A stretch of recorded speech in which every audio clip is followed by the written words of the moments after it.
United મુસ્લિમ association Bharuch દ્વારા વિદ્યાર્થીઓની શૈક્ષણિક સિદ્ધિઓને બિરદાવવા માટે સન્માન સમારોહનું આયોજન કરવામાં આવ્યું। આ સન્માન સમારોહમાં ભરૂચ શહેરના વિવિધ શૈક્ષણિક ક્ષેત્રોમાં ઉત્કૃષ્ટ પરિણામ મેળવનાર કુલ 252 તેજસ્વી વિદ્યાર્થીઓનું સન્માન કરવામાં આવ્યું હતું। સમારોહમાં મુખ્ય મહેમાન તરીકે જનાબ મોહમ્મદ હનીફ તથા ગેસ્ટ ઓફ ઓનર તરીકે જનાબ અબ્દુલ ગની પંજાબી ઉપસ્થિત રહ્યા હતા।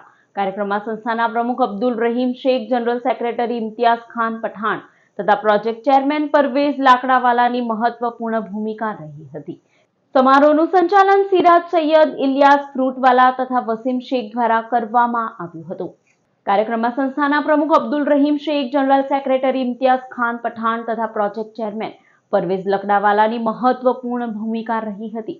સમારોહનું સંચાલન સિરાજ સૈયદ, ઇલિયાસ ફ્રૂટવાલા તથા વસીમ શેખ દ્વારા કરવામાં આવ્યું હતું।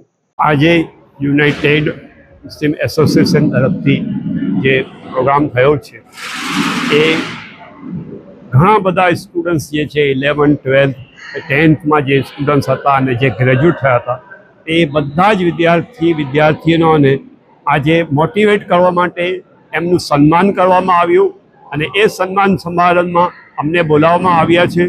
એક મોટિવેશન તરીકે અમે એટલું જ કહીશું કે આ જે કાર્ય કરી રહ્યા છે it is very huge activity for development of our community as well as our nation. Thank you.